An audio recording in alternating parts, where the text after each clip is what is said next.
Good afternoon, ladies and gentlemen. Who's ever listening to my live podcasts? This is DW, the Roadrunner.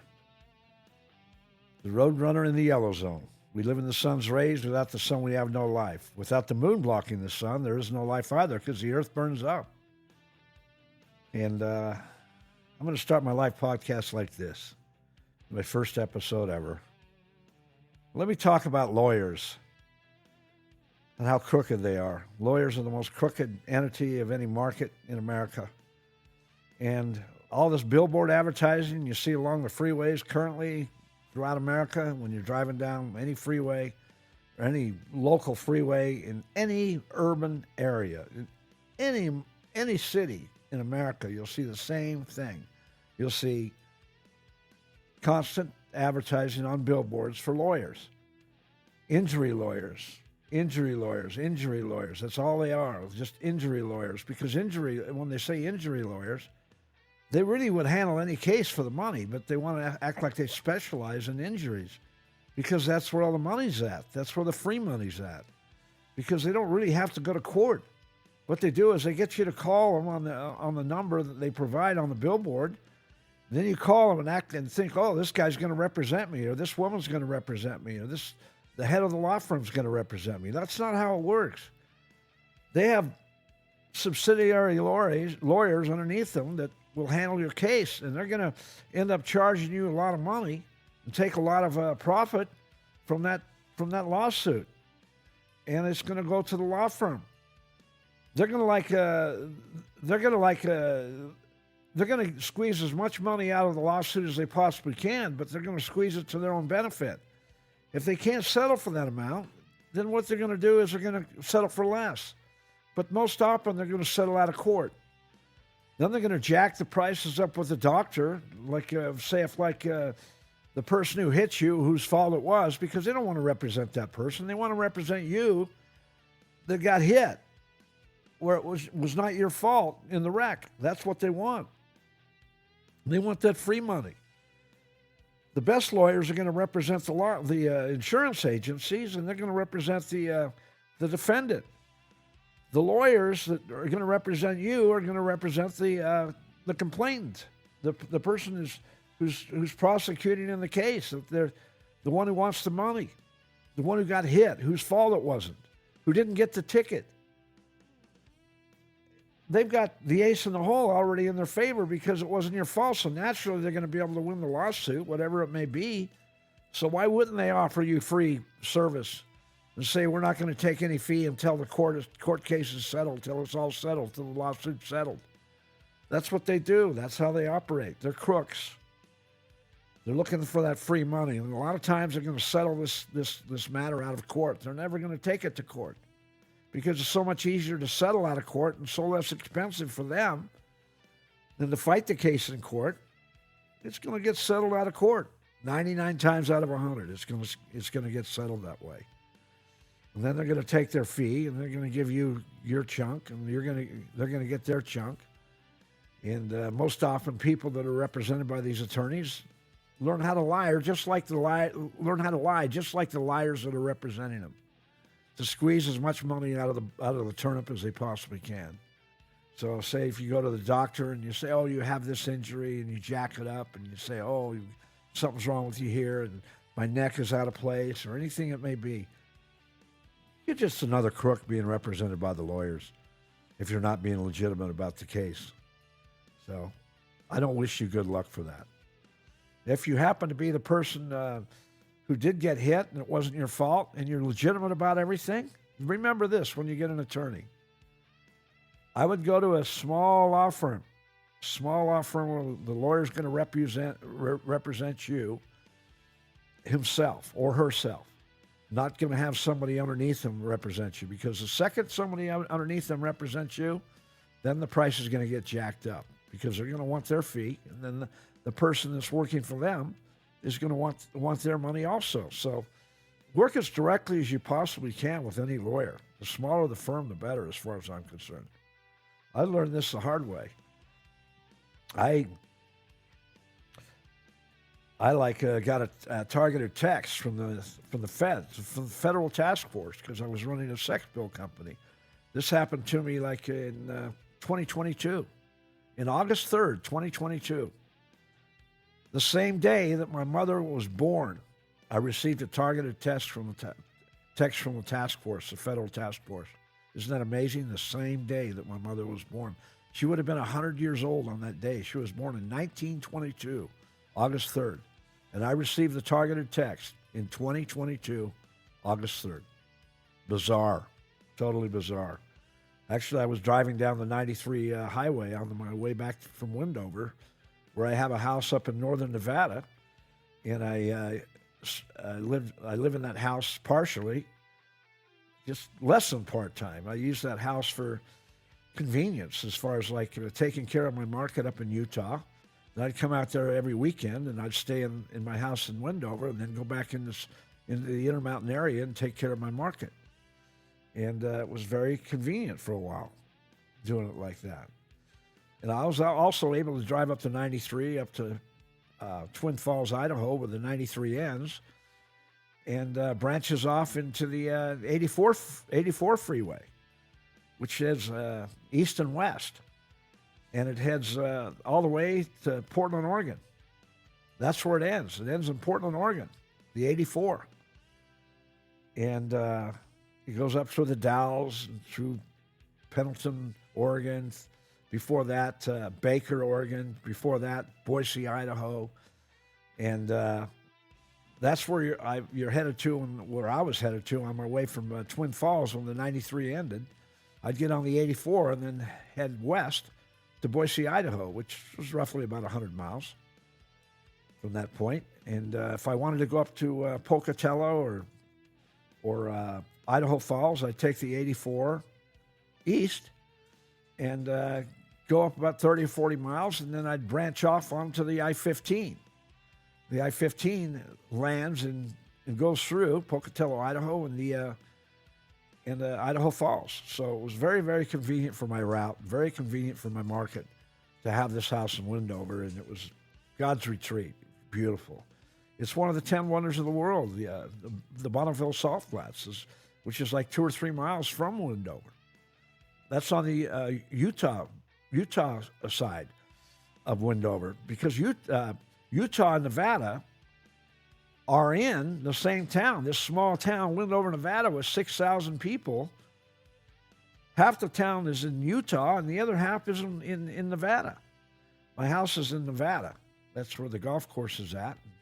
That's where the best part of Wendover is at, on the Nevada side. The Utah side has got no casinos, and it's basically the old town and run down. But it's very like homespun. Wendover is filled with Spanish people, about 90% Spanish people. That's about the 90% of Wendover is a Spanish race, and they're good people. They're great people. I love the Spanish race. I love the Spanish culture. They're the hardest working culture in America. My best friends in Wendover are Spanish people. Well, I have nothing but good things to say about the Spanish race. I like the black race also. I get along with black people very well, but when they treat me badly or talk to me badly and call me a white boy or a cracker or start that name calling bullshit, I'm gonna give them the name right back. I'm gonna give them exactly what they deserve. You treat me like you're my brother, I'll treat you like you're my brother. That's how it works. If you want to give me that bullshit feedback that you think that white people are supreme, and you want to treat me like that and make it look like the white race is like an evil race, well, you can definitely kiss my ass, because that's not true. There's evil people in every race. Whether it be white, black, Spanish, Asian, name it. It doesn't matter. Any culture has evil presence in that race or in that government or in that country. And then America is filled with different cultures. So America has evil presence throughout America and good presence throughout America. And the good presence is greater than the evil presence. So that's why you always have to look up and look at mankind like mankind is worthwhile and worth given the benefit of the doubt too. But I'm a hard ass. There's no doubt I'm a hard ass. I know that, like, if you believe that Jesus Christ died for our sins, and that's a good thing to believe, because I believe that Jesus Christ died for our sins also. But as far as religion goes, I'm not a religious person, because I've seen too many people hide behind religion and steal money in the process. And that especially goes for Mormons. Because I grew up Mormon. I was born and raised in Utah, Salt Lake City, Utah. So my parents were both Mormon. My parents were thieves. They were the most honest people I ever knew, especially my father. Extremely honest businessman. And he graduated from law school at the University of Utah. And then he didn't practice law after that. After he graduated from law school, he just went into right back into real estate and went into real estate full time instead of being a part-time realtor and putting himself through law school. He just went into it full time and was very successful in the business. And he had a lot of loyal clients because he was honest. He treated them well. Now, getting back to lawyers, I've had a couple lawyers that treated me the wrong way. I actually had one lawyer that I thought was my best friend. And after I got raided by the task force, that was a different story. But I'll tell you what happened in 2022, August 3rd, 2022. After I talked to the task force on the phone for about 30 minutes, I told them, yeah, I'm in the sex capsule business. I'm proud of what I do. I know that I'm selling heart-friendly medicine, and I'm selling healthy things to the American public, and I'm saving men and women from having heart attacks. I'm also saving men and women from inheriting Alzheimer's disease, at least 70%, because my capsules had sildenafil in them. I knew this. I didn't know this in the beginning, but I knew this later on. And when I found this out later on, I already knew how healthy they were, so I didn't care. I didn't care if they were spiked like every other sex capsule is spiked on the shelves throughout America, and legally sells on the shelves in America throughout all kinds of retail outlets, which include gas stations, liquor stores, convenience stores, bodegas in New York City, smoke shops, you name it. They sell everywhere. And they legally sell. The government doesn't do anything. State collects their state sales tax on whatever the state they're sold in. And the government gets its payroll tax when you pay your taxes, which I paid every year. I was in the sex capsule business every year. I have a loyal accountant who's reputable. In fact, my accounting firm is B&D Associates, which I recommend anybody in Las Vegas goes to because they're a great accounting firm. There's 5 partners in the firm. My accountant is actually a bookkeeper that works for B&D Associates and is a specialist, and her husband is the accountant, the CPA, who recommends and gives her advice for anything needed. So I recommend B&D Associates to anybody. They're the greatest. And I've had this accounting firm for the last 10 years. My last accountant, believe it or not, when I went over to his house for a business meeting, he wouldn't answer the door. And then called me on the phone and left a text message, and he said, I'm no longer your accountant. And I was kind of relieved because he was lazy in the first place. And I always had to wait for my accounting work to be done at last moment, right before it was due. It wasn't too expensive, but he was just lazy. And I guess he was just burnt out. You know, he'd been an accountant all his life, and he just was tired of it and didn't really have the drive that my accountant currently has. She does everything needed. She's on top of everything. I need anything done. I need copies done. I need an email completed, printed out. I need any kind of information done. She's the greatest. And she worked for B&D Associates originally, and they've got other people over there like her that are bookkeepers, and they do incredible work for the accounting firm. Getting back to the most important thing is my lawyer. When I after talking to the task force and talking to this gentleman who I didn't know anything about, and being honest with him and telling him, yeah, I'm proud to sell sex capsules. That's correct. I do sell them. And I said, I don't have fear of the government or anything because I believe what I'm doing is the right thing. I know that I'm selling the most heart-friendly, healthy medicine in the world. And if the government wants to come after me, then so be it. I'll fight them in court. I'm not backing down. I believe in what I'm doing. And after I had a conversation with him, he told me to call the DA. He said, that I would get along good with the DA and maybe work it out. I called the DA several times. He never answered the phone. He was full of shit. I know the DA was Jason Frierson at the time, who was the Las Vegas district attorney, and he targeted me. There's no doubt in my mind that he targeted me because I'm a Republican and because I'm a strong Trump supporter. And I always have been. Ever since 2015, I followed Trump very loyally and learned a lot about politics in the process. In fact, I never watched the news until 2015. I could care less about the news. And then Trump entranced me because he was different. He was unique.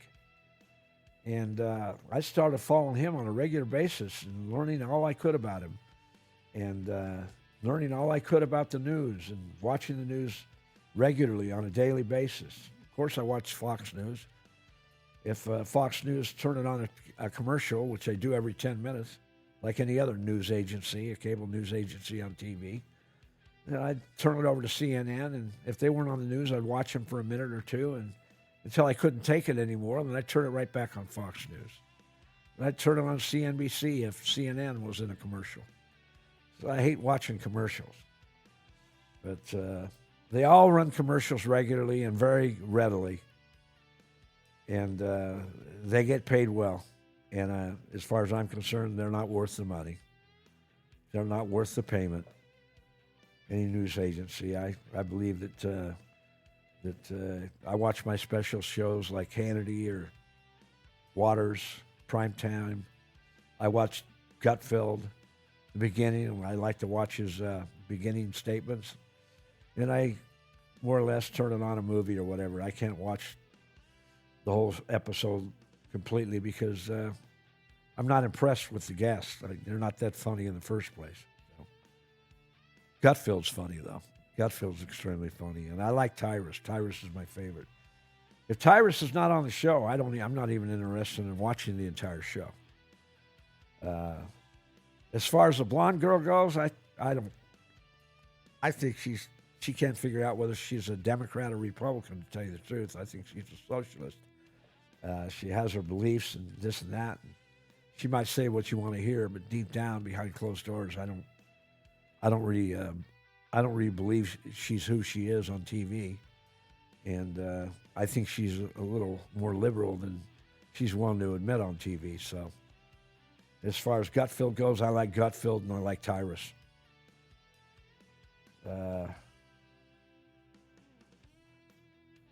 I like Hannity, but Hannity isn't on a show often enough. He has too many guest appearances from other people, and they handle the show very well. They're extremely good. I like Charlie Hurt. Or Charlie Kirk is his name? Charlie Kirk. I like Charlie Kirk. He's good. Waters, he's on the show most often. As far as the bullshit epilogue at the end of the show, I think it's a waste of time. I think I'd rather see him for another 10 minutes on the show than watch Johnny interview all the idiots and all the morons that don't know shit about, any history about America. All they do is just help remind me how stupid American people really are when it comes to the history of America. I'm stupid about a lot of things. I'm not smart about everything, but I can guarantee you that I'm pretty street smart. I'm very street smart, as a matter of fact, and I've been on the street my whole life. That's how I made my living. I've made my living traveling my entire lifetime. I started out as a pool player, believe it or not, out of the state of Utah. And after I couldn't get a game in the state of Utah at the age of 19, I started traveling and taking my trips to Idaho and then going up to through Oregon, Portland, up through Seattle, Washington. And then I started taking more and more trips further and further away, and spent a lot of time playing in Vegas. Went to L.A. and played. Went to the South and played. Traveled all over the United States. Traveled all over America and played pool as a pool player. I made a living doing it.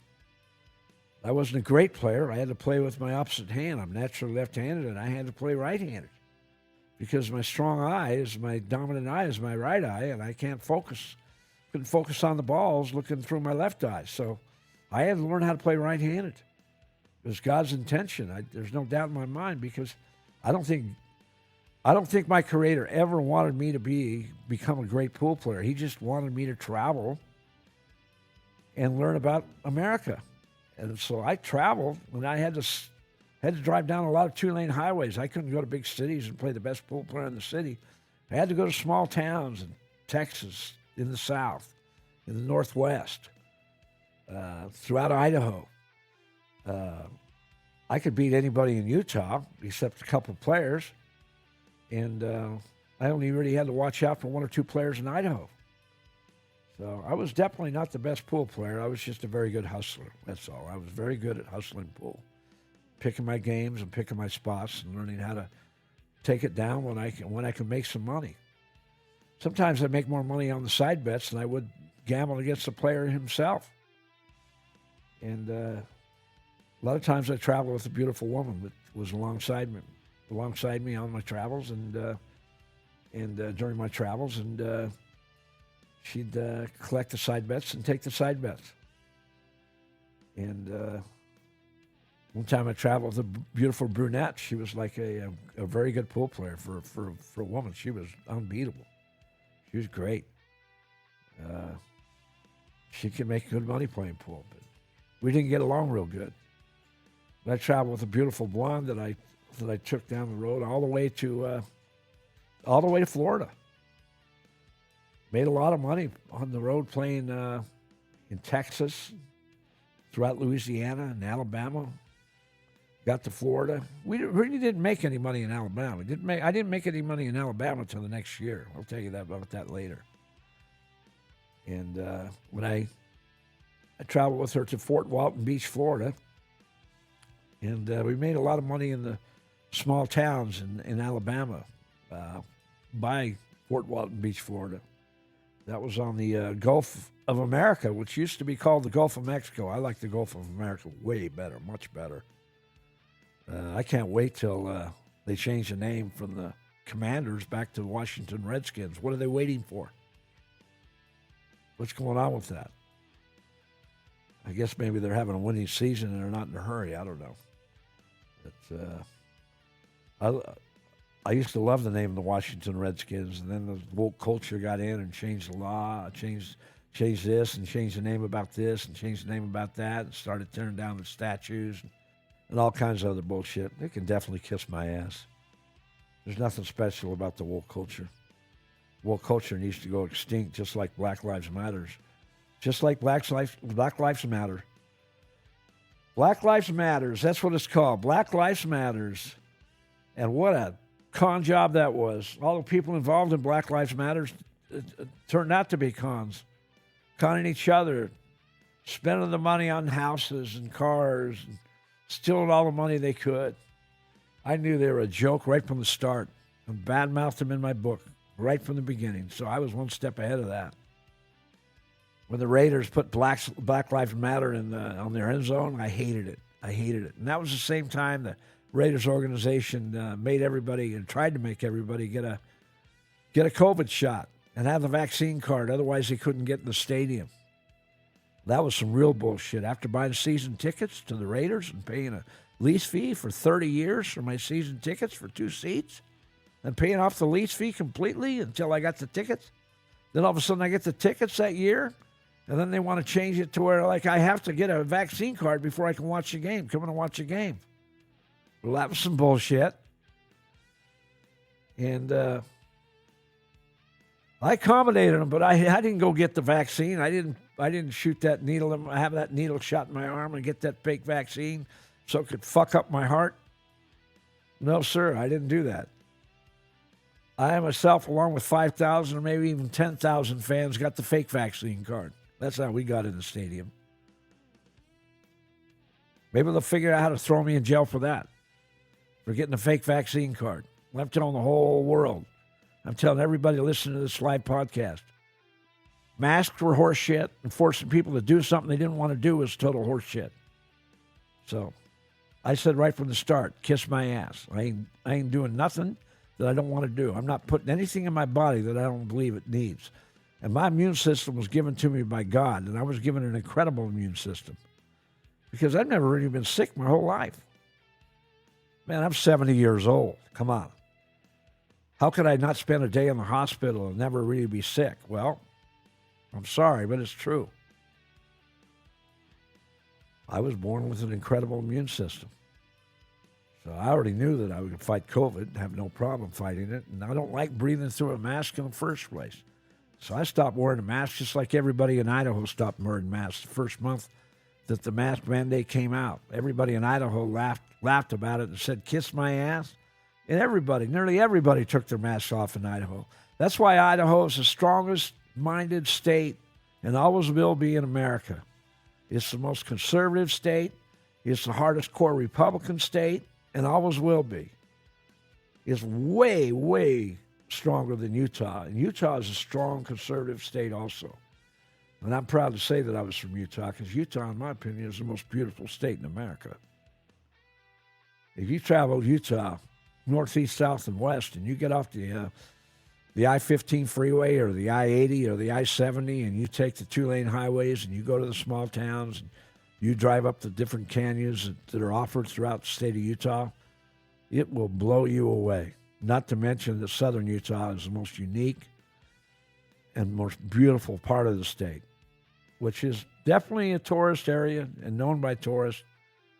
But tourists only go to northern Utah for one thing, to snow ski. Maybe hunt, maybe fish. But northern Utah is equally beautiful if you know your way around. And I know my way around Utah, just like I know my way around America. I've traveled throughout America more than any living human that I've known in my life. I've driven more than any living human I've known in my life. I've driven more than most truck drivers have ever driven in their lifetime. Unless they drove until they were 70 years old and retired and started driving at the age of 19 like I did. And I know the truck drivers don't drive down two-lane highways like I did, so they didn't see the most unique parts of America like I did. I'll give you an example. If you want to drive through Texas, get off the freeway and take a two-lane highway.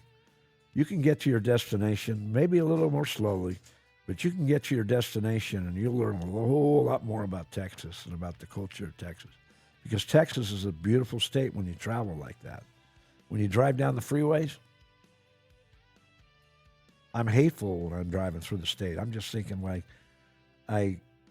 this state has no beauty whatsoever, but it's got its beauty, but it's nothing like driving through the rest of America. Texas is like driving through half of America. The state is so large. So imagine how large Alaska is, and Alaska is much larger than Texas. Man, I find it incredible that Russia was stupid enough to sell Alaska to America back in, 1880 or whatever? In the 1800s, they sold Alaska for like a certain amount of money, like $100 million or something like that. $200 million. We bought Alaska from Russia. Even that kind of money back then, Alaska was worth 1,000 times more than that. Alaska has so many resources underneath the soil. It's absolutely incredible. Getting rid of those phony politicians that try to control the state and keep us from enjoying the resource value that Alaska has to offer through the pipeline system is an absolute joke. They need to go. They need to lay in the hay like Mitch McConnell needs to lay in the hay, which is exactly what I said in my book. My book is very unique, and you're going to learn a lot about America if you do read my book, but I'm not here to sell you my book. You can buy my book when you make the decision after you've listened to my podcast enough and find me interesting enough to listen to, and you're going to get a different side of the street when you read my book. But as far as listening to me, I was born to talk, so all I can say is when I was driving down that 93 highway the most beautiful highway in America, on the way back to Vegas, which is 400 miles away from Wendover. And Wendover's kind of unique because the 93, the branch of the 93 breaks off and goes up to Wendover and then ends. But the main part of the 93 goes up through Wells, Nevada, up through Jackpot, and on up to Twin Falls, Idaho, and that's where it ends on the 84 freeway. So the 93 goes all the way up to the 84 freeway in Twin Falls and goes all the way down to Phoenix, Arizona. And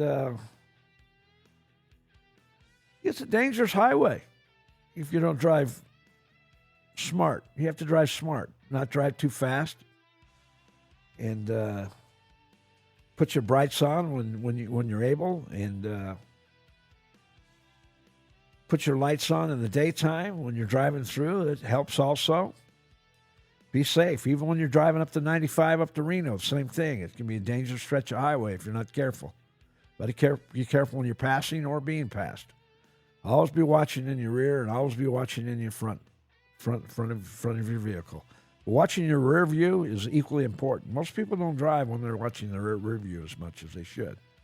And a lot of times that's how they get in a wreck. Half the wrecks are caused by getting hit in the ass in the rear end. That's how half the wrecks are caused. Who cares if it's your fault or not? You have a chance of getting killed or getting hurt, whether it's the other person's fault or not. It's always a person's fault who hits you from the rear.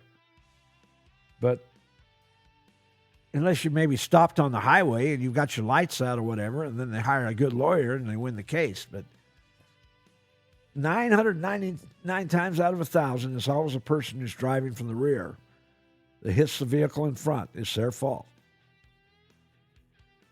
So getting back to driving down the 93 after I got the call from the task force, and all of a sudden I thought, well, I'm going to call my best friend. I can't call my best friend Abdullah in India, because he's sleeping now. It's 14 hours difference there, so he's asleep now. So I'll call my next best friend, which was Matt Johnson, who was my lawyer, who I trusted as my friend completely, and I considered him to be one of my two best friends in life. Incredible. When I called him and I confided in him and I told him that I got the phone call from the task force, he said, don't worry, we'll handle it. We'll take care of it. And I got down to Vegas, and 6 days later, he set up a meeting. He set up a meeting with a new lawyer, and he said to me, I want you to meet me over at this gentleman's law firm. His name is Mike Samft. He's a criminal attorney, and he'll handle the case in much more expert fashion than I can, because he has experience in criminal law, plus he's connected to the to the federal court system. So he set up a meeting for me to meet him on August 9th. And I went to the meeting and met with Mike Samft. And Matt Johnson was sitting there on the couch in the office waiting for me, and I showed up on time. And we had the meeting. And then Mike Samft asked to look at my text on my phone, and I showed him. And I was still very emotional because, this was the same day that my mother was born, when I talked to Matt on the same day. Now, 6 days later, we have this meeting set up, and I'm thinking, these guys, they have to be legitimate, because I've got Matt in my corner right now. It's got to be a legitimate situation right now. They're looking out for my best interest. And because I trusted Matt a great deal. I only met Mike on the same exact day at the meeting. Never knew Mike from Adam. And when I met Mike, Matt was sitting there. Mike asked to look at my text that I received on my phone, and he looked at it, and he says, oh, yeah. He says, yeah, you're going to get indicted. There's no doubt you're going to get indicted. It's just a matter of when. Due to the COVID backup, it could take up to a year, but you're going to get indicted. And he said, I'm not going to handle your case without for less than a $150,000 retainer. You have to put up a $150,000 retainer for me to handle your case. And I said, that's you and Matt handling my case. He says, yes. I said, well, I said, well, I'm thinking to myself, well, if Matt's involved, I got nothing to worry about. Matt's my best friend in life. My next best friend to Abdullah in my life. So I'm doing pretty good by having him in my corner. And that's what happened. I said to him, well, there's no way that I can give you $150,000 right away. I want to make the payment slower so we can prolong the situation until I do get indicted. So let me make you payments that'll take up to a year. And we figured it out that I can make him five $30,000 payments toward the retainer. So I went down to my car, went down to my Porsche. I was driving a Porsche Carrera. Had it parked out in there in the parking lot. I didn't drive my service van. I drove my Porsche to the meeting. I was driving my service van down the 93 when I got the targeted text from the task force. I talked to him on the phone, and I talked to Matt almost immediately after. But I went down to my car and got the checkbook out of my sports car and walked up to the office. And, of course, signed the contract. Didn't look at the contract. The fact that Matt was there, I trusted Matt. He obviously knew that I was signing a contract that was going to protect all parties, I guess. That's what I was doing. And I signed the contract, not thinking anything of it, and wrote him a $30,000 check. Then in November, I gave him another $30,000 check. And then in February, I gave him two $30,000 checks. And this was in 2023 when I met my wife.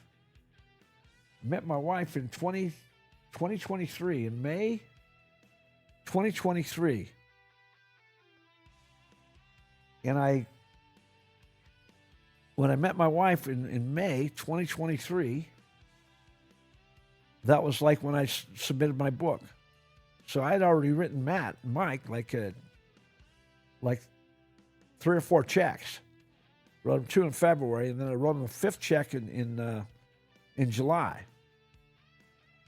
And July 9th, that's when I wrote him the 5th and final check toward the retainer. And I met my wife in May. Because after I received this targeted text, I'll tell you what happened. I received this targeted text, I said to myself, I got to buckle down and complete writing my book. I got to get off my ass and complete this book, finish this book. I've been talking in the back of my mind about writing this book for like 30 years. I knew the title of my book 30 years ago, but I didn't know what I wanted to write. I didn't have the knowledge to write a book like I did like in 2022. And I believe it or not, I started writing my book the same day that Russia invaded Ukraine. On the same exact day, I started writing my politics chapter. That was the first chapter I started writing in my book. And I have 9 chapters in my book. And that's one of the best chapters written in my book. It's the politics chapter. And I started writing this book, and I wrote about like 20 or 30 pages, and I just stopped writing. I guess Russia invaded Ukraine March or April, and that's when I started writing my book. And then I just kind of put it down. And then when I got this text, and after I wrote the first retainer check to Matt Johnson and Mike Samt. That's Matt Johnson, Johnson and Gubler Law, and Mike Samt Law Group. Those are the 2 law firms that I had in my corner, supposedly in my corner. Didn't turn out like that. Not later on, because the truth came out of the pudding. So, in May, I completed writing my book and had it edited as best I possibly could, had all the spelling errors taken care of, commas and everything that I thought was taken care of properly. And so I ended up flying to Bangkok, Thailand in May 2023 to submit my book and give it to my right-hand man, Abdullah, who was my best friend in life. I met him in Bangkok, Thailand, and rented a motel room and had the motel room locked up for him, so he had his own room when he came over to meet me. And we met each other at the motel, and we took a trip, got in the cab and went down to downtown Bangkok, which wasn't that far from the hotel. The hotel was by the airport, where he flew in from Chennai, India. And India is not that far from Bangkok, Thailand. It's only like maybe 500 miles. So when Abdullah got there, we immediately took a cab and went to Bangkok, downtown Bangkok. And had a great time. And I hung out with Abdullah. And then we went back to Bangkok the next day. He put the rough draft copy in the motel room, put it in a safe spot, and we went back there the next day. We had a good time, went out to eat, went to a bar and got a couple drinks, had a good time, then went back to Bangkok the next day. On the third day that Abdullah was there, after being there 2 days, we went to the Golden Temple. And right outside the Golden Temple, I saw a beautiful Asian woman. And I met her, and we hit it off. I don't know how you can explain it. I mean, we just hit it off. And we toured the Golden Temple together, and we went out to dinner. And I talked her into going out to dinner the next night. And the next night, we went out to dinner. And we went out to a nicer place to eat. And Abdullah came along with me when I went out to dinner with her. And then we were having such a good time that we ended up going back to my hotel. And thank God I took a Kinky Kong that night, my most popular sex capsule. And popped one of those after dinner, swallowed one after dinner with a Diet Coke. My Diet Coke is always my favorite drink to drink when I'm eating dinner. Diet Coke with lemon or lime. And I swallow the Kinky Kong capsule with the Diet Coke. Drink it down, and we got in the cab. And Abdullah ran an errand. He was checking on on something we were going to promote, like in Bangkok. We're going to promote it in Bangkok. We're going to promote a certain item in Bangkok that had to do with marijuana. Marijuana was legal in Bangkok at this time. You could smoke marijuana anywhere in Bangkok. They had all kinds of smoke shops, and bars were selling marijuana, and it was like wide open. And we hung out in the dispensary and everything, and had a good time first couple of days that I was there with Abdullah. On the third day when I met my wife, she didn't do any drugs at all, including smoking marijuana. And she hated the fact that I smoked weed. But she put up with it. She didn't say anything because you know how it is when you first meet somebody. You have your guard up, but then you have your guard down also. And then as time went on, then she spread her wings and let me know how much she didn't like it. Anyway, when I did this, and I took my wife back to the motel and had fantastic sex. It was awesome. And like I say, I was like 67 years old at the time. She was like 33 when I met her. She was 34 when I married her. And what happened is after I left Bangkok, I talked her into going to Pattaya with me for a week trip. Jewel and I were going down to Pattaya and hang out down there. And I wanted her to come along with me. We're going to ride a car down there, ride in a cab. Not take an airplane. We were going to drive down in a cab. It was like a 2-hour drive from Bangkok, and I talked her into coming to Pattaya with me and staying in Pattaya. That's what she did. And instead of staying in Bangkok and enjoying Bangkok, she wanted to be with me and hang out with me, and I wanted to be with her, and I talked her into it. And so she hung out in Pattaya with me for a week, and then we drove back to Bangkok, and a day later I was flying back to America, and Abdullah was flying back to India, and my wife flew back to Vietnam, back to Saigon, Vietnam, a couple days later. So it all worked out good. And I ended up taking a trip over to Saigon a couple months later and seeing my wife in July. And then after being in Saigon for a couple weeks and taking a trip to the beach, to a beach resort, we rode a cab that time also to a beach resort. It was about a 3-hour cab ride. Stayed at a beach resort for 5 or 6 days, and then went back to Saigon and stayed in the townhome that I now own along with my wife. And we were making payments on it then, but we paid it off. Paid off the townhouse. It's a 4-level townhouse in Saigon. There's no yards in Saigon. It's just like one level above the other because land is so expensive. It's like California. And the land is so expensive that people don't have yards or backyards or front yards. They just have one level over the other is how their houses are built. So they've got sometimes 3, 4, 5-level houses. And then they have usually a patio up on top, which is what we have on our 4-level townhouse. And it's a beautiful thing. Saigon is a unique city. It's actually busier than New York City. In any metropolis in New York City, than the Bronx, Brooklyn, Queens, or Manhattan, it's busier and more congregated than any one of those 4 boroughs every day of the year. There's not a slow time or a fast time. It's just busy every day of the year. It's like being in a modern-day metropolis jungle.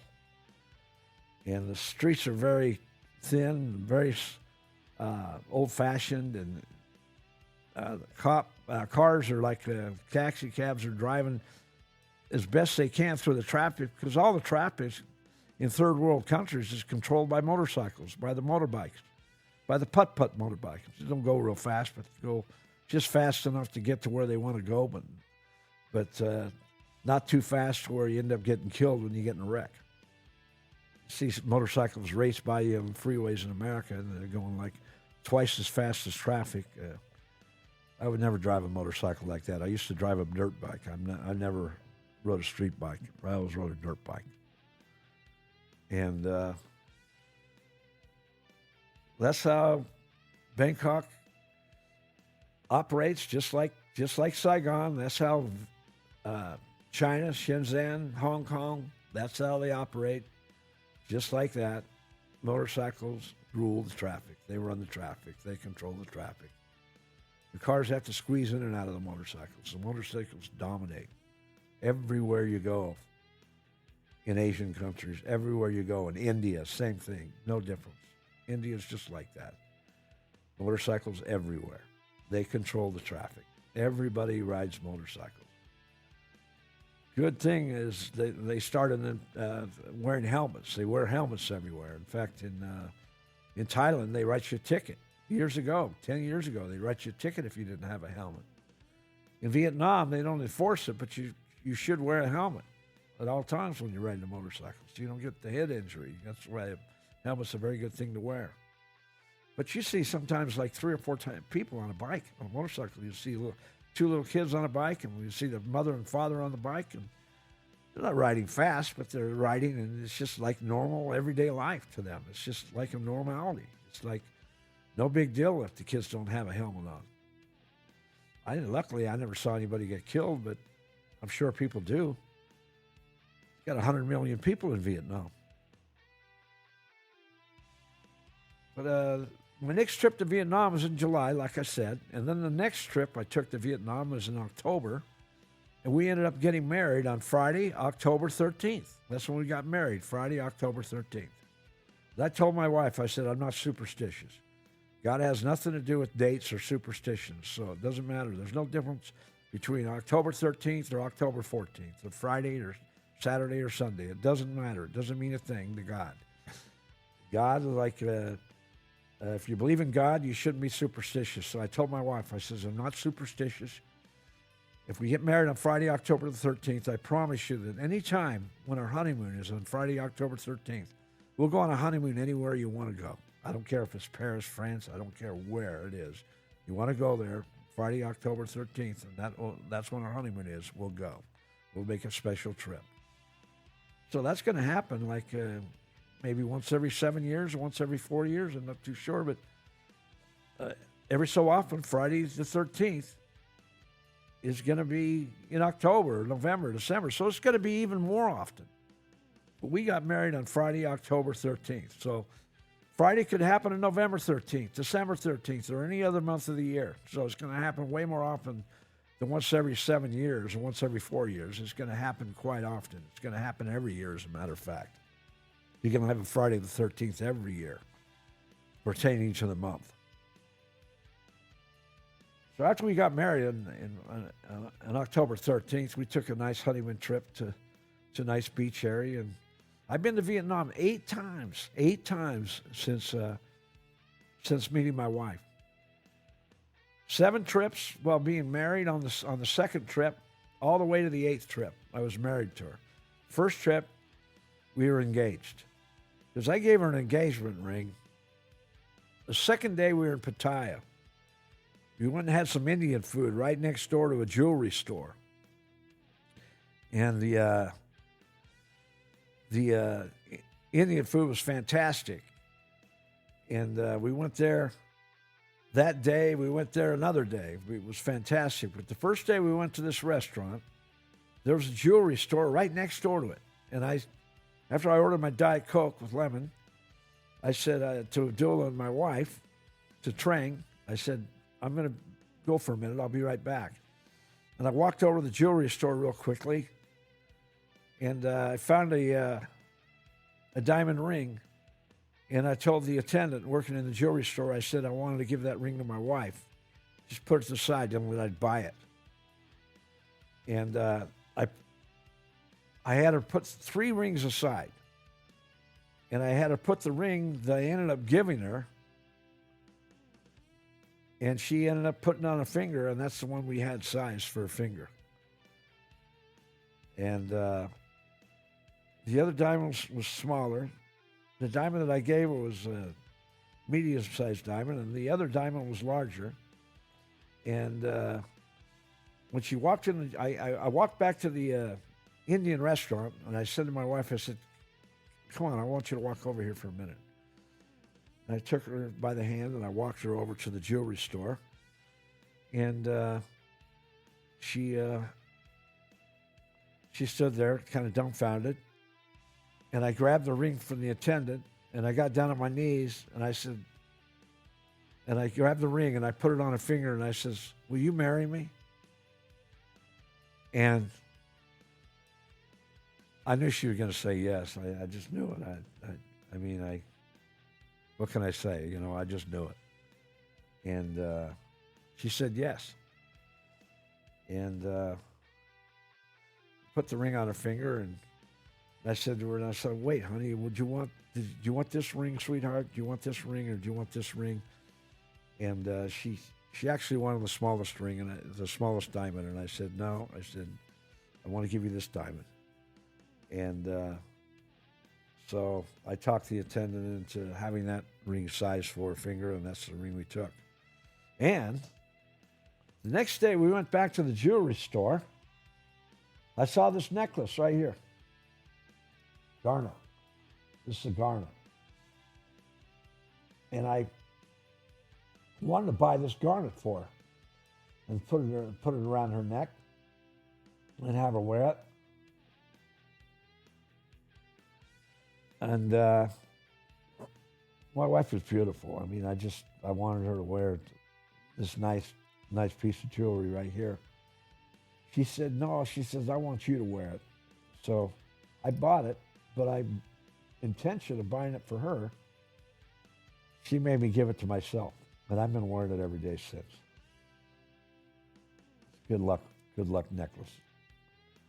And all I can say is I want to keep going with the story and keep rolling with it. And I just want to let you know it's real nice chatting with you. And I'll get back to my my lawyers that robbed me out of my retainer. Mike Sanft, that's at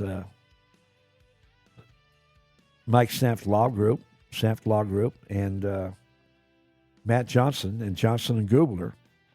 Matt Johnson is the CEO of that law firm and also has a lawyer underneath him working for him called Russ Gubler. That's how I originally met him. And I'll get back to how I met Russ Gubler on my next session. And I'm going to tell you more about lawyers and why you need to watch out for them and how billboards for lawyers were created in Las Vegas. That's why the advertising was originally created. Then slowly but surely, as the years went by and the decades went by, billboards have spread all throughout the cities in America for advertising for lawyers because they know the game. Lawyers know that advertising is the name of the game. That's how they get the action. That's how they get the business. So anytime you hire a law firm that's got a billboard out on the freeway, I can guarantee you, you're paying for their advertising every time you call one of those billboard attorneys. But these law firms aren't even on billboards. They like it back in the background. So don't think that these billboard lawyers are the only ones to watch out for. These two law firms that I got taken by, one I thought was my best friend, Matt Johnson. He's the one who introduced me to Mike Sam. So Matt Johnson is a true culprit in this whole instigation. He knew how I thought of him as being my friend. He knew the way I felt about it. And he knew that, like, I confided in him, so I trusted him. And he's the one who hooked me up with Mike Sanft at Sanft Law. But these guys are trying to take me to the cleaners. I turned them into the Bar Association, was unsuccessful, and now I'm hiring a lawsuit. I've filed a lawsuit at district court. I've written the complaint. My accountant is editing the complaint, and I'm taking care of it that way. But I can guarantee you I'm way sharper about lawyers than I was 3 years ago. God bless. And if you're bored in life, get a dog. This is the Roadrunner. Thanks, and have a good day.